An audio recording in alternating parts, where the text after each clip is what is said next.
Hi everyone, it's Hira here, Hira Fernando, CEO of Careerly Networks. And I wanted to talk about a topic that seems to be on everybody's mind these days, and that is women in tech, women in startups, women in entrepreneurship, which actually sits within the larger world, this question of diversity, right? Diversifying the talent pool and ensuring that these atypical groups are integrated into this space. And it seems that at the moment, tech and startups are getting a lot of attention in terms of attracting more female talent, whether it's engineers or entrepreneurs. And I find that this is the case no matter where. I mean, Careerly is based in the US, and I get this question there all the time. And then London, Switzerland, other places I travel to, that's also a popular question. And then of course Asia. I'm at the moment in Sri Lanka, and we just did an interview this morning, and that was a big topic. The women in this space. And so I think it's important to just make a few comments. And the reason I think I have maybe a slightly different view from the mainstream on this, and I'm hoping that it might be helpful. And so there are two things. One is, I don't think you can just suddenly say we need more women in tech or whatever industry it is, right? I mean, you can't change things. There's a culture there, and you can't change a culture like just by attacking one piece, right? It's not just the hiring strategy for today, right? So this is the same with, for example, some of the big banks now are very, very keen on diversity, right? Whatever that means. It's not just the women piece, but they really want diversity. And it's like, but you can't just suddenly turn up on campuses and suddenly be like, we want diversity. I mean, the reason why they're not getting a diverse enough talent pool is they're not attracting that, right? Because investment banking in New York, it's the culture for years and years and years and years has been of a particular type, right? Those are the candidates they have hired for decades. And so that's a system that's in place. And it's not easy to just say, okay, now we want something else. It's going to take time to change those things. And so similarly with the women tech thing, I think it's not a simple question of, oh, we need to hire more women, or we need to encourage more women to go into tech. We need to have more mentors that push women. All of this is true. I'm not saying these things are not true, but I'm saying there's a bigger sort of systematic, broader, systemic, that's the word I was looking for, systemic, a broader thing here that needs to be tackled, right? There's got to be more women engineers, there's got to be more women in STEM, there's got to be more women going into computer science. Those are the things over the years that will give the same volume that will help. And you can already see this in other areas, right? I mean, business school now, for example, you have equal numbers of men and women. In fact, I think in some classes there are more women than men who are graduating. So that changes things.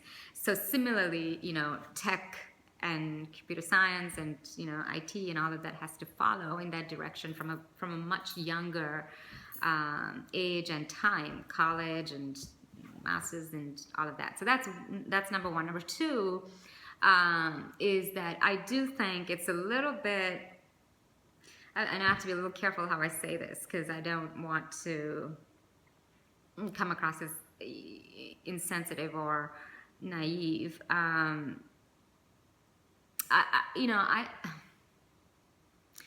do think that this whole business of women anything, right? Whether it's women in tech or whatever it is, women in the workplace, is some of that is just a reflection of the choices that women themselves make, right? So when we speak about, what can we do to encourage women, and who's the we, who is the, is it, I don't know who exactly the we is there. Is it, are we talking about the men? Are the men supposed to change their attitudes? Are we talking about corporations? Are we talking about society in general? Are we talking about culture? What is it that you're trying to, who is it that needs to do this for women? To me, it seems like the women are the key agents in this, right? And for the most part, most of us, whether we live in the United States or whether we live in Sri Lanka, we are free agents at this point, right? We have all the rights in the world, and there's nothing that stops anybody from going to university for what they want to do. There's nothing that stops anybody from dedicating their life to a career or deciding that they want to, their heart belongs with following a particular passion, or saying that I have this vision and this mission and I want to build this company. I mean, these are things that every woman, at least in the parts of the world that I'm familiar, that we work in and that I have colleagues and friends in, it's not like there are there's no legal framework that is holding a gun to any woman's head and saying, you can't do this, right? I think that for the most part, and I'm not saying that doesn't have, there are barriers, that's for sure, but I do believe that so much of this is just driven more by the choices that women themselves make, and then feeling that that's just either unfair, or I don't know what that is, but I mean, I can definitely say that. I mean, if you look at, I for example, I'm not married, I don't have kids, right? And clearly that plays a huge role in my the success I have had in terms of building Careerly into what it was, and now launching the new platform Careerly Networks. And for me, I love this. I'm so dedicated to this, and it's round the clock, right? It's round the clock in the same way as for many of my friends who have babies, right? You are tied to that. It is absolute priority, and it's no question about it, right? Either for both parties here, it's very clear what the priority is. And I guess what I'm trying to say is we all have to make choices in life. We cannot have everything. Yeah, I know there's that whole, you can be anything, whatever. I don't believe that you can have everything. I don't think anybody, no man, no woman, can have, I think the universe is specifically calibrated to make sure that we can't have everything we want, right? And choice is a very significant part of being human, and the existence on this planet is that you have to make these choices. And it could well be that you might say, but it's unfair that the men don't get to, they can do both and whatever. I don't know. I can't comment. I'm not a man, and who cares, right? Because maybe that's true, and maybe yes, that's unfair, but let's deal. We're not going to waste time trying to change the entire universe or biology, right? That's just not a good use of our time. I don't think there is a reality here, and there's a reality. I mean, men are different, women are different, and it's just, there is a biological piece to this. There is, there's all sorts of things that we can't really change.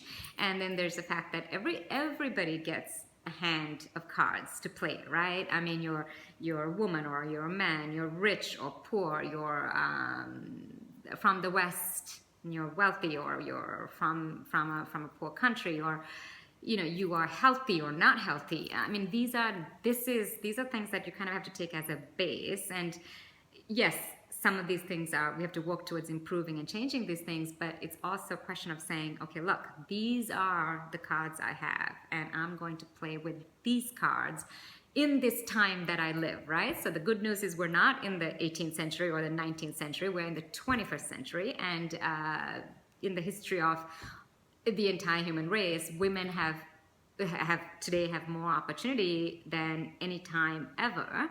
So to me, I find it difficult to believe that somehow there is this great sort of not allowing women to, I don't know, to me, it seems like there are choices that are made largely by women themselves. And it's, we're not going to make a value judgment on which of these choices there is no choice that's superior. It's simply that I think it is extremely self-evident that if you decide that you are going to have children and raise kids, right?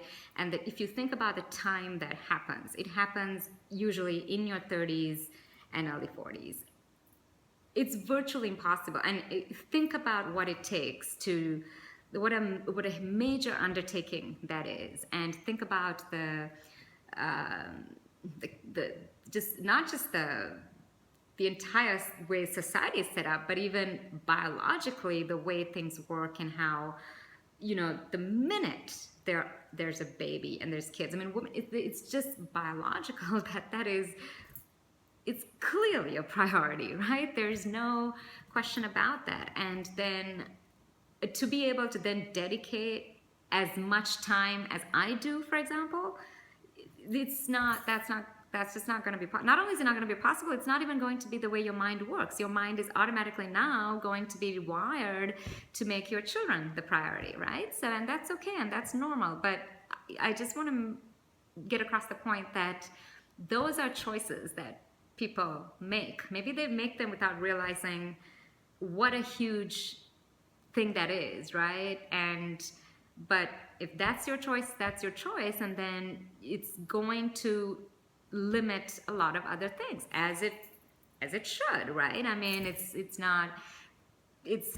there's no sort of, like, I don't see why this is such a big problem. I mean, if you have kids, it's such a blessing and it's amazing and awesome, and they should be a priority. And if you don't and you do something else, then that's amazing too, right? So there's very, very few people in this world circumstantially that can do both, right? And so that's kind of where people like what is that, lean in, the Sheryl Sandberg types, and it's just like, okay, that's just such a teeny tiny just a few examples like that, right, where a woman is actually able to do both of this. But even then, think about it. I mean, it wasn't like, I mean, she didn't start her own company, right? She didn't start Facebook, right? There's a very big difference between Sheryl Sandberg and Mark Zuckerberg, right? So she got a job and she did that job very well, but she had all the advantages in order to get the job. And then later her partner, I think she talks about how the partner was very supportive. And so, this is the thing, there's a lot of discussion around sort of what should we do to encourage. So that's probably another, the last piece I want to talk about. What should we do to encourage more women? And the conversation always seems to be about society being more supportive, men being more supportive, marry a guy who can, I don't know, change the diapers or whatever. And or company policies and things like this. And I'm not saying, of course, all of these things help.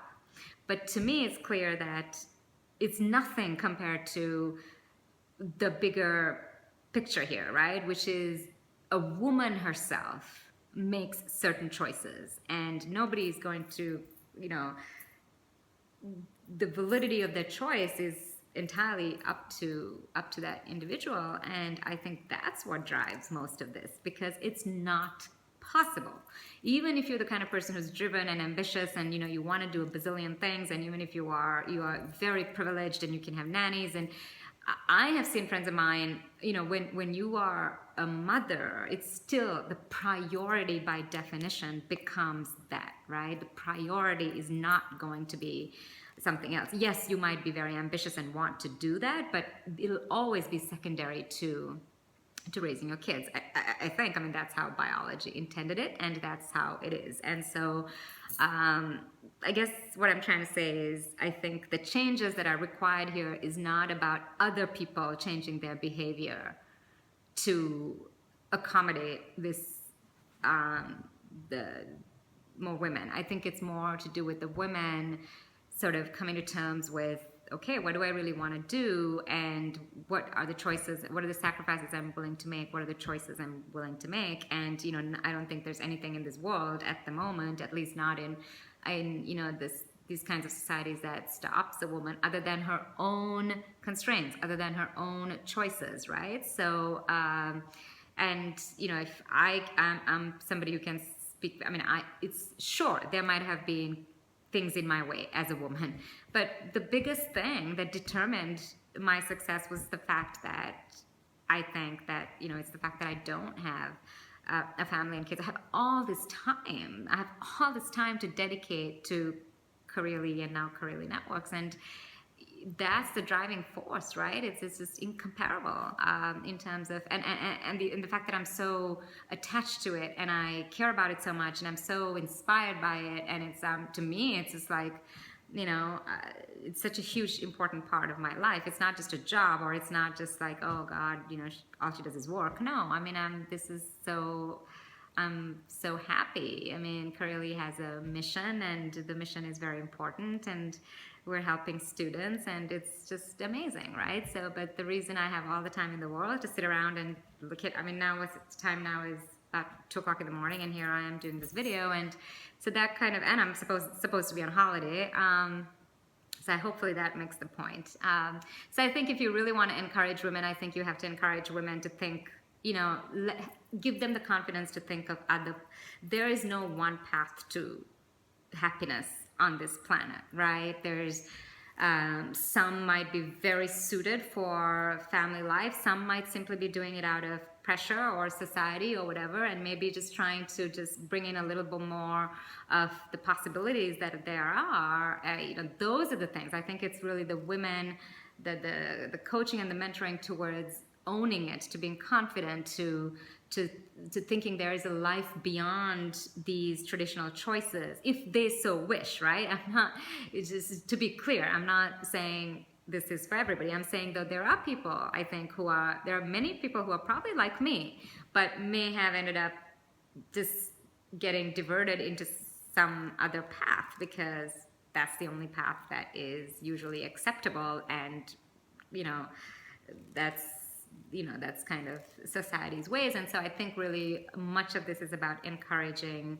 women towards being more confident and seeing the possibilities, and you know, not so much being, you know, having it all business, which as I said is unrealistic, and I don't really understand where that goes, and not so much about focusing on the men and what they're doing and how unfair it is, because that again is I don't know. I mean, to me, it seems like, why would you waste time with that? What you can change is you and your perceptions and your aspirations and your priorities and your choices. Okay. Thank you.